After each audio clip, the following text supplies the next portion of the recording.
So we're jumping into some board game design here and sharing with you in this vlog some of the titles that have been capturing my attention as of late. And I don't know if that's an example of development in board gaming mechanics, because some of these titles have been out for a while, like Runebound 3rd Edition, and some are a little bit more new. But I think we're seeing this more and more in terms of board gaming. And at first I was a little bit resistant to it, because I am a little bit of a min-maxer. I am kind of a little bit of a power gamer. Hard to believe, because contrasting that with Dungeons & Dragons and wargaming, I'm very much about the narrative. I'm very much about the story aspect, not so much the hardcore level up and grind. But maybe it's a little bit of the Diablo in me or the Dark Souls in me. But what I've been noticing as of late is this idea of a timer, a board game timer with mechanics. And what's your opinion in the comments with that? That's what we're going to close out on. But this idea that you have the start of a game and you have an end game condition. You know, if we're looking at classic dungeon crawlers, when the timer hits 12 or the timer hits 10 or Act 2 ends, you know, now we move into the end game and you have to fight the main boss monster. What I'm finding interesting with a timer is as it moves on, having a finite number of turns, I find does really kind of two things. You know, in the older Runebound, we call this the Doom track.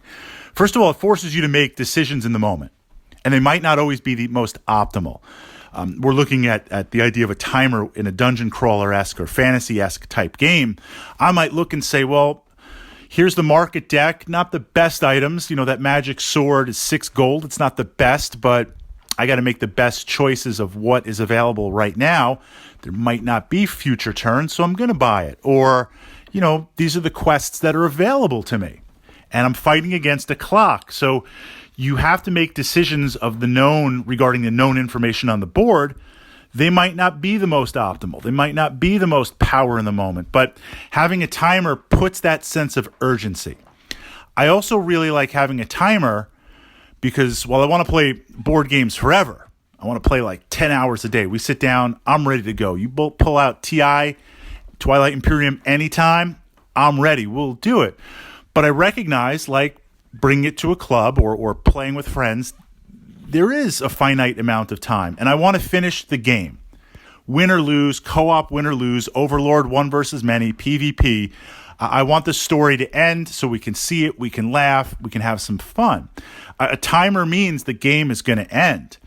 I've played other games where open world type games where you just grind and grind and grind and grind and you become so powerful. Well, at the end, is there even really a challenge when you go against the boss or the end condition? Or if it's playing against multiple players, they're never going to win. You know, the game is so, I'm so jacked up, I'm so grinded, I've got so much meta potential, but I've just decided I'm not going to go for the end conditions yet. I'm just going to kind of hang out and grind some more. Why? The other players are essentially knocked out of the game because they're so far behind. So having a timer forces all that, makes all that happen. If it's done correct, we see this with Runebound 3rd Edition. And I'm using that as an example, but you can pull in some titles from your own collection or that you played. As the timer moves ahead, at certain points, something in the story happens. You know, at the middle of Act 1, flip over a story card, read it. It gives you some hints, it opens up some quests, it looks at other aspects of the main boss. Those little touches, I find, really pull in the game and makes you immersed in that narrative.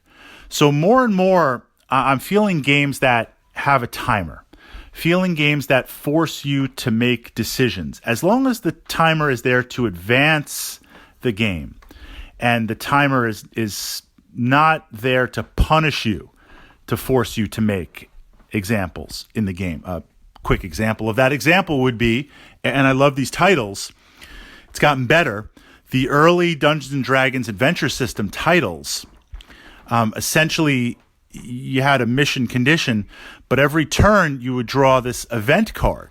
And the event card, the idea was in the dungeon, it represents something happening, right? This idea that the dungeon's a living ecosystem. But more often than not, these cards were like, get hit by a trap, lose 2 life. Okay? I take my next turn, I explore, I fight a monster, okay, flip an event card. Boulder falls down, hits you on the head, lose 2 life. It's just like that's the timer of me losing life, forcing me to run through the dungeon as fast as I can or burn healing surges. That's an example of, a timer for the sake of urgency, but it didn't quite work out. Now, in fairness, that those event cards have expanded out tremendously in the last 2 titles of the adventure series have gotten much, much better. But a timer that's done right, that advances the condition, creates that urgency, opens up opportunities, doesn't punish me. Don't punish me for it. Don't be like you're hit for 2 points of damage by a poison trap. How? I'm out in the open in a field. I'm in forests. Like, how did that happen? But force me to make decisions with the information at hand. Maybe not always the most optimal decisions, but we're supposed to be heroes. We're supposed to be adventurers. We're supposed to be conquerors, whatever the narrative myth of the game is. Let's really, really push that. And from that perspective, I'm glad to see more games embracing a timer when it's done right. When it's done right.